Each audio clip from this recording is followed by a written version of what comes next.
अध्याय 5 वर्तमान में विद्यमान रहने की अवस्था। जो आप समझ रहे हैं यह वह नहीं है। आप वर्तमान में उपस्थित रहने की, विद्यमान रहने की अवस्था का उल्लेख प्रमुख रूप से किया करते हैं। मुझे लगता है कि मैं इसे बौद्धिक रूप से तो समझ रहा हूँ, लेकिन मैं नहीं जानता कि मैंने इसे वास्तव में कभी अनुभव किया है या नहीं। मुझे संदेह है कि जो मैं समझ रहा हूँ क्या यह वही है, या वह अवस्था एक अलग ही चीज़ होती है। जो आप समझ रहे हैं यह वह नहीं है। वर्तमान में उपस्थित रहने के बारे में, विद्यमान रहने के बारे में आप ना तो सोच सकते हैं और ना ही मन उसे समझ सकता है। इस उपस्थिति को समझना उपस्थित होना होता है। एक प्रयोग करके देखें। अपनी आंखें बंद कीजिए और स्वयं से कहिए, पता नहीं मेरा अगला विचार क्या होगा।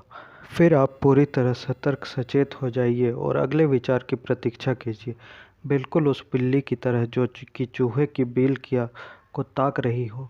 कौन सा विचार निकल कर आने वाला है, इसे अभी करके देखें। क्या हुआ? कोई विचार आने से पहले मुझे बहुत देर तक प्रतीक्षा करनी पड़ी। बिल्कुल सही। जब तक आप वर्तमान में भरपूर उपस्थिति की अवस्था में रहते हैं, तब तक आप विचार मुक्त रहते हैं। ऐसी अवस्था में वैसे तो आप शांत रहते हैं, लेकिन बहुत सजग सचेत भी रहते हैं। जैसा ही आपका चैतन्य अवधान एक निश्चित स्तर से नीचे पहुंचता है, त्यों ही विचार कूद कर आ जाता है। मानसिक शोर वापस आ जाता है। नीरवता, शांतता खो जाती है, यानी आप समय में वापस आ जाते हैं। कहा जाता है कि यह जांचने के लिए कि उनके शिष्य वर्तमान में कितने विद्यमान हैं, कुछ जैन गुरु उनके पीछे चुपके से आते हैं और फिर अचानक ही उन पर छड़ी मार देते हैं। बिल्कुल एक झटका।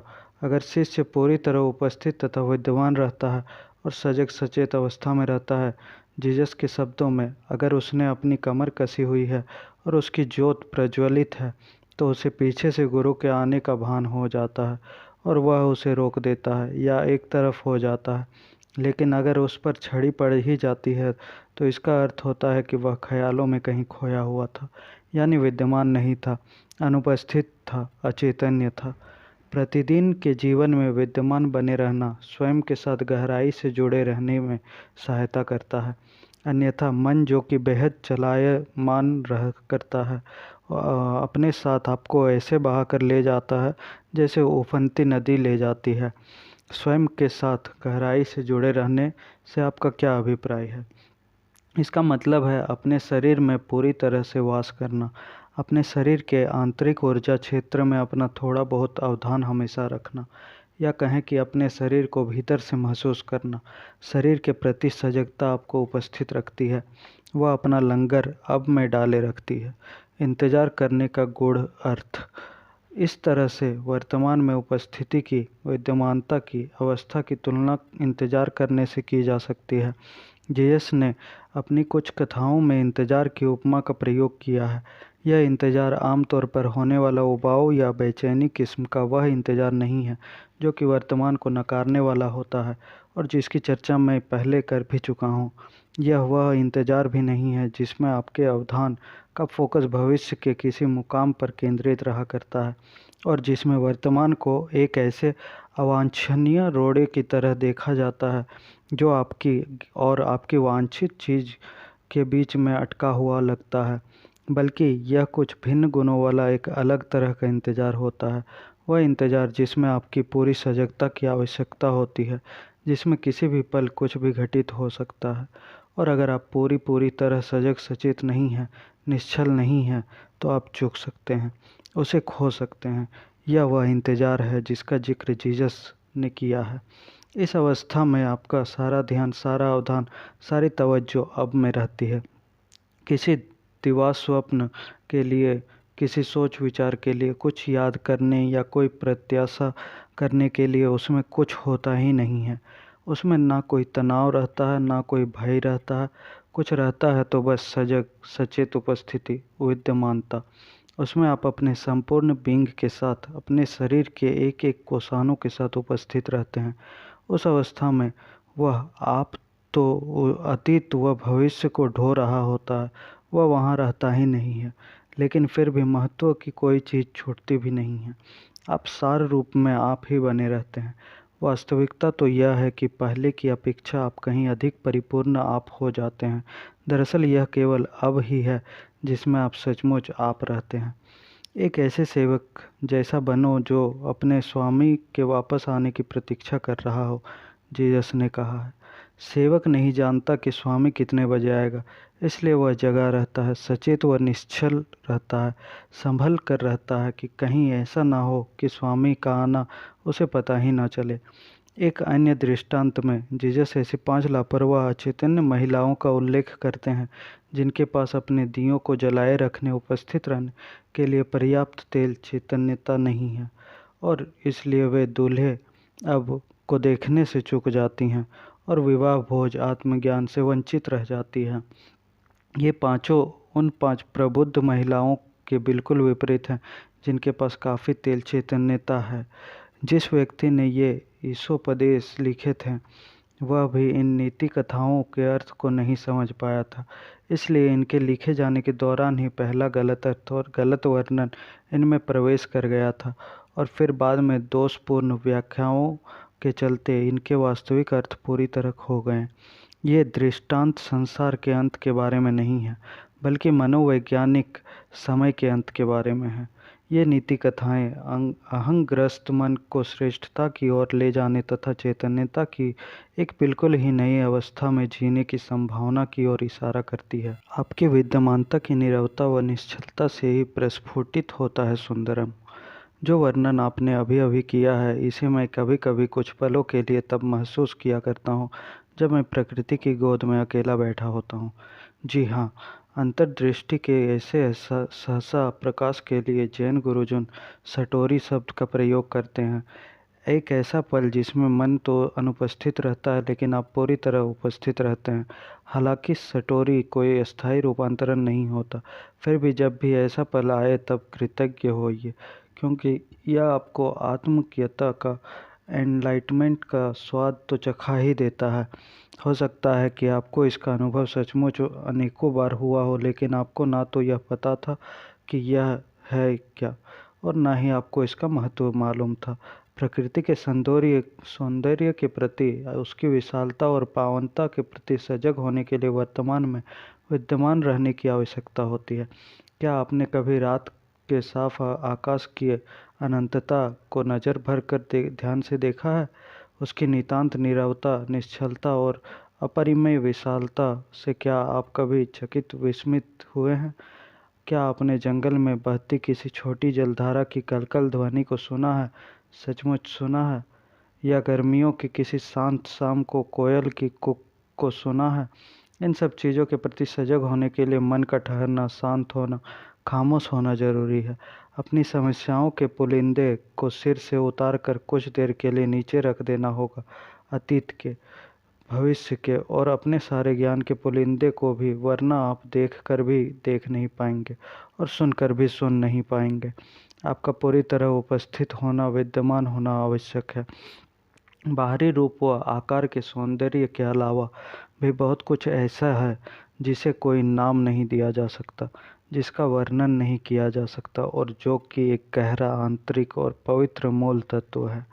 जब कभी भी और जहाँ भी कभी भी सौंदर्य है, वहाँ यही मूल तत्व किसी न किसी माध्यम से जगमगा रहा होता है।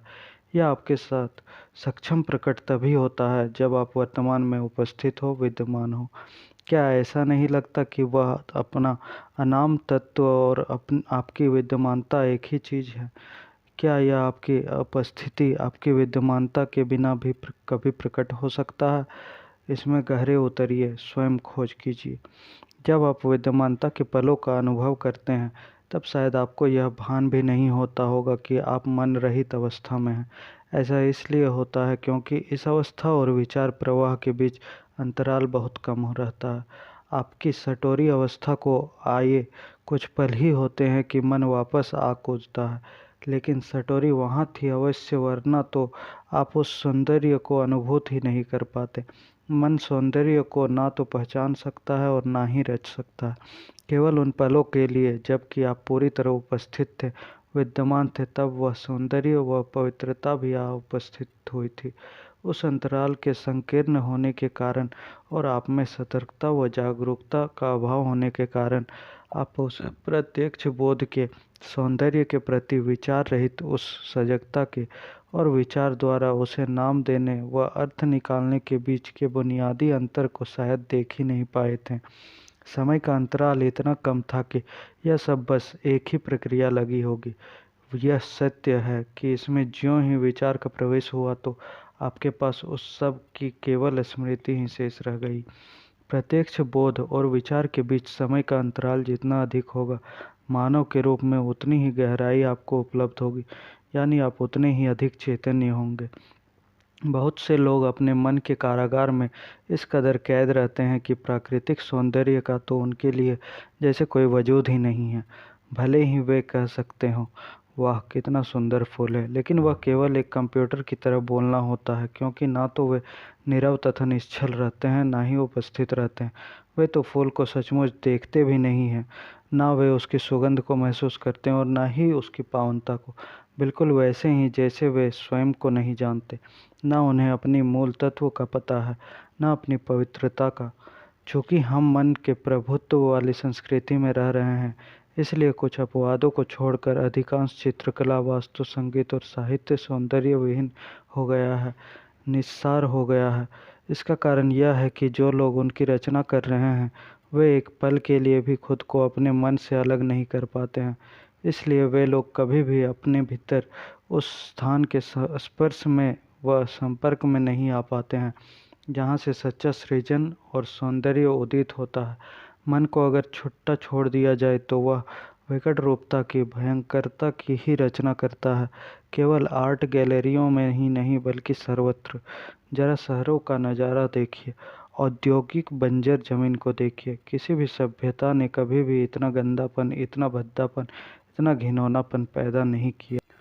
विशुद्ध चेतना को पहचानना, क्या उपस्थिति और बीइंग एक ही बात है?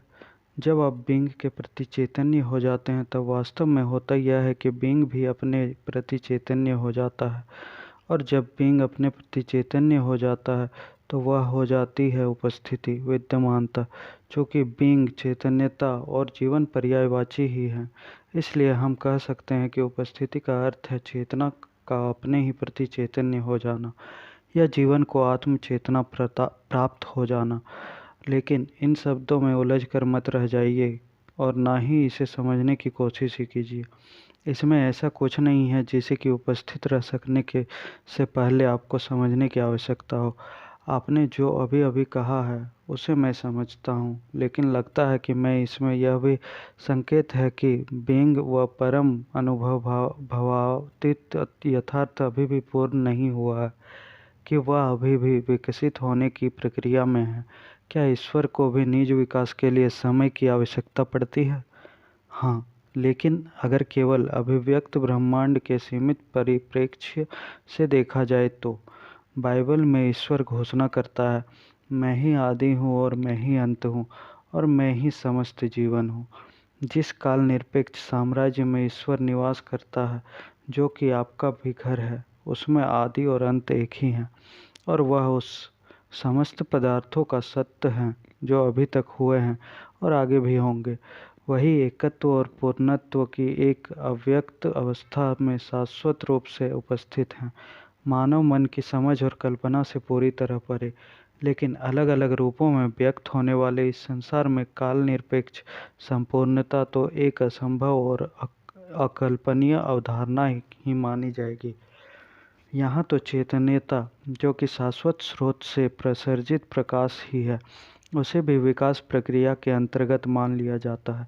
लेकिन ऐसा हमारे सीमित बोध के कारण होता है, परम अर्थ में ऐसा नहीं है। फिर भी इस संसार में चेतना के विकास के बारे में मैं थोड़ा विस्तार से आपको बताने जा रहा हूँ। जिस किसी भी चीज़ का अस्तित्व, उसमें बीइंग है, इस सत्य है, कुछ मात्रा में चेतना है। एक पत्थर में भी अल्प विकसित चेतना विद्यमान रहती है, अन्यथा तो वह होता ही नहीं, और उसके अणु परमाणु छिन्न भिन्न हो जाते।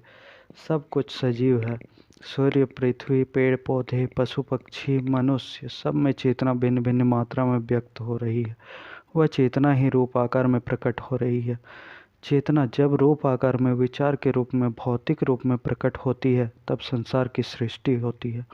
केवल इस पृथ्वी पर ही जीवन के लाखों रूपों को देखिए, जल में, थल पर, नभ में, और फिर जीवन के हर रूप की लाखों प्रतिकृतियों बनती रहती है।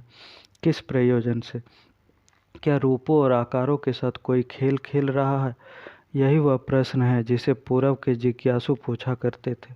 उन्होंने इस संसार को लीला की संज्ञा दी, यानी एक प्रकार का दिव्य खेल जो ईश्वर खेल रहा है। जाहिर है कि प्रत्येक जीव रूप इस खेल में कोई भी बहुत महत्व नहीं रखता। समुद्र में अधिकतर जीव रूप जन्म के बाद लंबे समय तक जीवित नहीं रह पाते। मानव रूप भी बहुत जल्दी ही मिट्टी में मिल जाता है, और जब जाता है तो ऐसे चला जाता है कि जैसे वह कभी था ही नहीं। क्या यह दुखद है, क्रूर है? ऐसा आपको तभी लगेगा जब आप हर रूप को एक अलग पहचान दे देंगे। अगर आप यह भूल जाएंगे कि जीव की चेतना तो ईश्वर सत्य ही है जो कि रूप में व्यक्त हुई है। लेकिन ऐसा आप तब तक नहीं जान सकते तब जब तक कि आपको यह बोध नहीं हो जाता कि आपका अपना ईश्वर सत्य विशुद्ध चेतना ही है।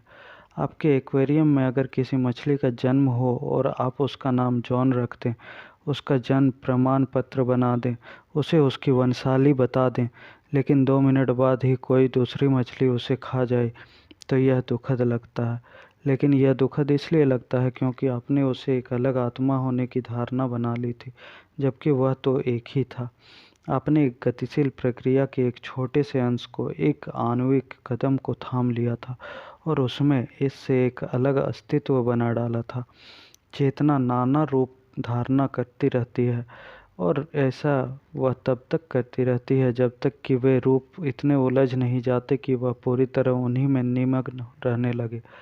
आज के मनुष्यों में चेतना ने खुद को अपने रूपों के साथ पूरी तरह तादात्म्य कर लिया है। वह खुद को केवल एक रूप के रूप में जानता है, और इसलिए यह अपने शारीरिक अथवा मनोवैज्ञानिक रूप के विनष्ट हो जाने के भय में रहा करता है। यही अहंग्रस्त मन है, और इसी में सारे विकार तथा विकृति हुआ करती हैं। अब तो ऐसा लगता है जैसे इसके विकास पथ पर इसके साथ कहीं कुछ बहुत बड़ी गड़बड़ी हो गई है। लेकिन यह भी तो लीला का ही एक भाग है। इसी गड़बड़ी द्वारा रचे गए दुखों का दबाव अंततः चेतना को रूपों की तादात्म्यता से बाहर निकलने के लिए और उनके स्वप्न संसार से जगाने के लिए मजबूर कर देता है। तब उसमें आत्म चेतना का पुनः संचार होता है, लेकिन तब वह उस स्तर से काफ़ी गहराई में होती है जहाँ वह तब थी जब इसने खुद को खो दिया था। इस प्रक्रिया को जीसस ने उस खोए हुए बेटे के दृष्टांत के रूप में सुनाया है जो कि अपने पिता का घर छोड़ देता है, फिर अपना सारा पैसा उड़ा देता है, कंगाल हो जाता है और अंततः परेशान होकर घर लौटने को मजबूर हो जाता है। जब वह घर लौटता है तो उसका पिता उसे पहले से भी ज़्यादा प्रेम करने लगता है।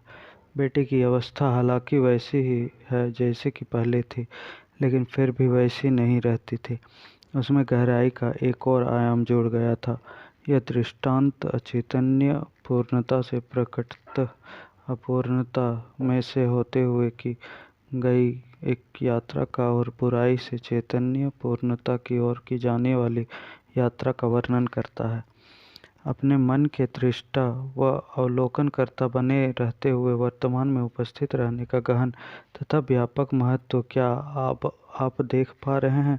जब भी आप अपने मन का अवलोकन करते हैं तब आप मन वाले अपने रूप में से चैतन्यता को वापस ग्रहण कर लेते हैं, और फिर वही चैतन्यता मन की दृष्टा या साक्षी बन जाती है।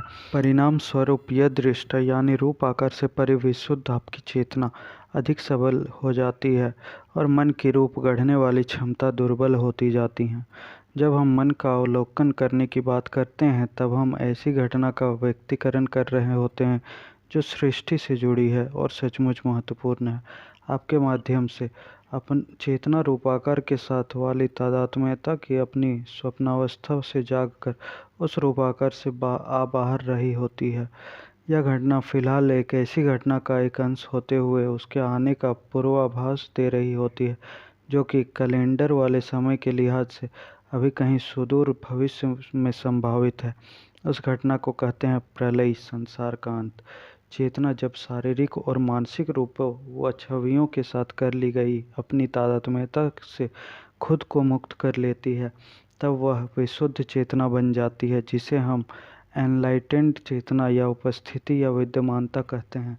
कुछ लोगों में ऐसा घटित हो चुका है और ऐसा लगता है कि एक बड़ी संख्या में लोगों के साथ देर सवेर ऐसा होना नियत है। हालांकि इस बात की कोई गारंटी नहीं है कि ऐसा होगा ही। अधिकांश लोग अभी भी चेतना के अहंग्रस्त रूप की गिरफ्त में हैं, यानी वे मन के साथ खुद को तादात्म्यता किए हुए हैं और वे मन द्वारा भी संचालित किए जा रहे हैं। अगर जल्दी ही उन्हें खुद को अपने मन से मुक्त नहीं किया गया तो इस मन के द्वारा ही एक दिन वे तबाह कर दिए जाएंगे। खुद को वे बढ़ते हुए भ्रम, भ्रांति, द्वंद्व, टकराव, हिंसा, रुग्णता, निराशा, हताशा और पागलपन के भंवरे में फंसा हुआ पाएंगे। अहंग्रस्त मन एक डूबते जहाज जैसा हो गया है। अगर आप इसमें से बाहर नहीं निकलेंगे तो इसके साथ आपका डूबना तय है। सामूहिक अहंग्रस्त मन आज इस धरती पर बसने वाली सबसे अधिक खतरनाक रूप से पगलाई हुई और बर्बाद करने वाली हस्ती बन गया है। जरा सोचिए कि अगर इस धरती पर रहने वाली मानवीय चेतना में कोई बदलाव ही नहीं आया तो क्या होगा। पहले से ही अधिकांश लोगों के लिए अपने मन में से राहत पाने का केवल एक ही तरीका रहा है कि कभी कभी वे चेतना के विचार रहित स्तर पर लौट आएं। हर कोई यह हर रात को सोते हुए यही तो करता है, लेकिन यही काम किसी हद तक सेक्स, शराब और कुछ ड्रग्स के जरिए भी किया जाता है, जो कि मन की हरकतों की अधिकता को दबाने का काम करती है। अगर शराब, ट्रैंक्विलाइजर्स, एंटी डिप्रेसेंट्स और साथ ही अवैध ड्रग्स ना होते जिनकी की बड़ी भारी मात्रा में खपत है, तो आदमी के मन का पागलपन और भी ज़्यादा भड़कता हुआ दिखाई देता। मेरा तो यही मानना है कि ड्रग्स लेने वालों की एक बड़ी संख्या को अगर उनकी ड्रग्स से वंचित कर दिया जाए तो वे खुद के लिए और दूसरों के लिए भी एक खतरा बन सकते हैं। ये ड्रग्स दरअसल लोगों को उनके ही गड़बड़ झाले में पड़ा रहने देती हैं। ड्रग्स का विश्वव्यापी उपयोग मन के पुराने ढर्रों को तोड़ने और उच्चतर चेतन्यता में उभरने में केवल विलंब कर रहा है। हालांकि ड्रग्स के व्यक्तित्व उपयोगकर्ता अपने मन द्वारा खुद पर प्रतिदिन किए जाने वाले जुल्म से कुछ राहत तो हासिल कर लेते हैं, लेकिन पर्याप्त चैतन्य उपस्थिति की संभावना से वंचित रह जाने के कारण वे विचारों से ऊपर नहीं उठ पाते हैं और इसलिए उन्हें सही अर्थ में मुक्ति नहीं मिल पाती है। मन से नीचे चेतना के स्तर पर वापस आ जाना, यानी हमारे प्राचीन पूर्वजों का जो स्तर विचार वाले स्तर पर आने से पहले रहा था और जो पशुओं और पेड़ पौधों का अभी भी है, उस स्तर पर आ जाना, यह हमारे लिए कोई विकल्प नहीं है बल्कि विवशता है, आवश्यकता है, क्योंकि इसके अलावा हमारे पास कोई और चारा ही नहीं है। मानव जाति को अगर बचे रहना है तो उसे अगली अवस्था में आना ही होगा। चेतना समूचे ब्रह्मांड में करोड़ों रूप आकारों में विकास पथ पर आगे जा रही है। इसलिए अगर हमने ऐसा नहीं भी किया तो भी ब्रह्मांड के पैमाने पर इससे कोई फर्क पड़ने वाला नहीं है। चेतना में की कई वृद्धि कभी बेकार नहीं जाती, इसलिए वह किसी और रूप में प्रकट हो जाती है। लेकिन जो तथ्य मैं यहाँ कह रहा हूँ और आप सुन रहे हैं या पढ़ रहे हैं, वह स्पष्ट संकेत है कि नई चेतना ने इस पृथ्वी पर पैर रखने की जगह बना ली है। यह कोई व्यक्तिगत मामला नहीं है। मैं आपको कुछ सिखा पढ़ा नहीं रहा हूँ। आप चेतना हैं और आप खुद को सुन रहे हैं। पूरब में एक कहावत है, शिक्षक और शिक्षार्थी साथ मिलकर शिक्षा का निर्माण करते हैं। फिर भी शब्द अपने आप में कोई महत्व नहीं रखते। वे स्वयं सत्य नहीं होते, बल्कि वे तो केवल सत्य की ओर संकेत करते हैं। मैं उपस्थिति में से बोलता हूँ और जब मैं बोलूँ तब आप उसी अवस्था में, यानी उपस्थिति की अवस्था में होकर मेरे साथ आ सकते हैं। हालांकि हर शब्द जो मैं बोलता हूँ उसका एक इतिहास है सचमुच, और वह अतीत से आया हुआ है, जैसे कि सभी भाषाएं हैं। लेकिन जो शब्द मैं आपसे बोलता हूँ वे उपस्थिति की प्रबल ऊर्जा वाली तरंग के वाहक होते हैं, भले ही वे शब्द रूप में कुछ भी अर्थ रखते हों। उपस्थिति का, विद्यमान का एक और भी अधिक सक्षम वाहक है मौन। इसलिए जब आप इसे पढ़ रहे हों या मुझे बोलते हुए सुन रहे हों, तब शब्दों के बीच और शब्दों के नीचे नीचे रहने वाले मौन पर ध्यान दीजिए। बीच में पड़ने वाले अंतरालों पर सजग रहिए। आप चाहे कहीं भी हों, इस मौन को सुनना उपस्थित रहने का एक सरल और सीधा तरीका है। भले ही वहाँ शोर हो, लेकिन आवाज़ों के बीच बीच में और उनके नीचे नीचे हमेशा ही एक खामोशी हुआ करती है। उस खामोशी को सुनना आपके अंदर तुरंत एक नीरवता, एक निश्चलता पैदा कर देता है। आपके भीतर की नीरवता की बाहर की नीरवता को देख सकती है, और उपस्थिति के अलावा, विद्यमानता के अलावा मौन व नीरवता भला और क्या होती है। विचार की जंजाल से मुक्त चेतना के अलावा उपस्थिति भला और क्या होती है। यही है वह उल्लास से संपन्न सभ्यता जिसके बारे में हम बात कर रहे हैं। क्राइस्ट, आपकी दिव्य विद्यमानता की वास्तविकता। किसी एक शब्द के प्रति आसक्त मत हो जाइए। अगर आपको अधिक सार्थक लगे तो आप क्राइस्ट के बजाय उपस्थिति विद्यमानता शब्द का भी प्रयोग कर सकते हैं। क्राइस्ट आपका इस सत्य गॉड एसेंस है। इस सत्ता को पूरब में कभी कभी स्व भी कहा भी जाता है। क्राइस्ट और उपस्थिति में अंतर केवल इतना है कि क्राइस्ट का मतलब है आपके भीतर वास करने वाली दिव्यता, भले ही आप उसके प्रति सजग रहते हों या नहीं, जबकि उपस्थिति का विद्यमानता का अर्थ है आपकी जागृत दिव्यता या इस सत्य गॉड एसेंस। क्राइस्ट के बारे में बहुत सारी गलत फहमियाँ और भ्रामक धारणाएं साफ हो जाएंगे जब आप यह बात समझ जाएंगे कि क्राइस्ट में ना कुछ अतीत था और ना ही कुछ भविष्य। यह कहना कि क्राइस्ट थे या होंगे, यह एक विरोधाभासी बात होगी। जीसस थे, वे एक व्यक्ति थे जो 2000 साल पहले रहे थे, और उन्होंने दिव्य विद्यमानता का बोध किया था, और इसलिए उन्होंने कहा था, अब्राहम से पहले भी मैं था। उन्होंने यह नहीं कहा, अब्राहम ने जब जन्म लिया तब मैं पहले से ही था। इसका अर्थ तो यह होता है कि समय की परिधि में और रूपाकार वाली पहचान की सीमा में ही थे। किसी ऐसे वाक्य में जो कि भूतकाल से शुरू किया गया हो, उसमें प्रयुक्त किए गए शब्द मैं हूँ एक मूलभूत परिवर्तन की ओर, काल के आयाम से मुक्त होने की ओर संकेत करते हैं। विशाल गहनता वाला एक जैन जैसा वक्तव्य है यह। जीसस ने उपस्थिति के विद्यमानता के आत्मज्ञान के अर्थ को तर्कमूलक विचार के माध्यम से न समझा कर उसे सीधे सीधे बताने का प्रयास किया। वे काल द्वारा नियंत्रित, यानी भूत या भविष्य द्वारा नियंत्रित चेतना के आयाम से परे काल निरपेक्ष के साम्राज्य में चले गए थे। शाश्वतता का आयाम इस संसार में आ गया था। दरअसल शाश्वतता का अर्थ अनंत समय का होना नहीं है, बल्कि समय का ना होना है। व्यक्ति जीसस इस तरह क्राइस्ट बने थे, विशुद्ध चेतना के संवाहक। और बाइबल में ईश्वर ने खुद को क्या परिभाषित किया है? क्या ईश्वर ने यह कहा है, मैं हमेशा था और हमेशा रहूँगा? नहीं, बिल्कुल नहीं। इससे तो भूत और भविष्य को वास्तविकता प्रदान कर दी जाती। ईश्वर ने कहा, मैं हूँ क्योंकि मैं हूँ, मैं जो हूँ वो हूँ। कोई काल नहीं है यहाँ, केवल विद्यमानता है, उपस्थिति है। क्राइस्ट का दोबारा आना मानवीय चेतना का रूपांतरण होना है। यह काल से विद्यमानता उपस्थित में आना है, विचार से विशुद्ध चेतना में आना है, न कि किसी मनुष्य के आगमन होना है। अगर क्राइस्ट कल को किसी रूप में पुनः वापस आ जाएं तो वे आपसे इसके अलावा और क्या कह सकते हैं? मैं सत्य हूँ, मैं दिव्य विद्यमानता हूँ, मैं शाश्वत जीवन हूँ, मैं आपके भीतर हूँ, मैं यहाँ हूँ, मैं अब हूँ। क्राइस्ट का कभी व्यक्तिकरण मत कीजिए। क्राइस्ट को किसी रूप की पहचान मत दीजिए। अवतार, दिव्य माताएं, आत्मज्ञान प्राप्त गुरु, इन्हें गिने वे जो कि वास्तविक हैं, ये सभी व्यक्ति के रूप में कुछ भी विशेष नहीं है। किसी मिथ्या अहम को न थामते हुए, उसका बचाव न करते हुए, उसे खुराक न देते हुए, ये लोग आम लोगों से कहीं अधिक सरल, अधिक सादे और अधिक साधारण हुआ करते हैं। प्रचंड अहम वाला कोई भी व्यक्ति इन्हें कोई महत्व नहीं देता है और प्रायः इन्हें अनदेखा ही कर देता है।